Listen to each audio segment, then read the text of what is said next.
The Dumbbell Deadlift To Row is a compound exercise that targets your hamstrings, glutes, lats, and upper back. This combo move can be time efficient if you're short on time. However, for optimal strength and muscle gains, it's smarter to separate them so your smaller muscles don't limit the growth potential of your bigger ones. Here's how to do it correctly. Stand with your feet shoulder width apart, dumbbells in each hand, palms facing your body.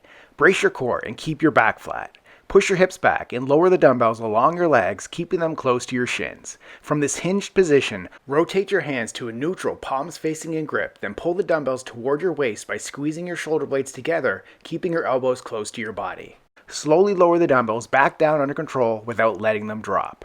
Push through your heels and squeeze your glutes to stand tall, returning to the starting position. This move is about strength, not speed, so remember to control every rep without using momentum to move the dumbbells. Repeat for reps. If you want to see real results in the gym, it's time to stop doing random workouts and start following a structured plan. Try my workout app free for 7 days.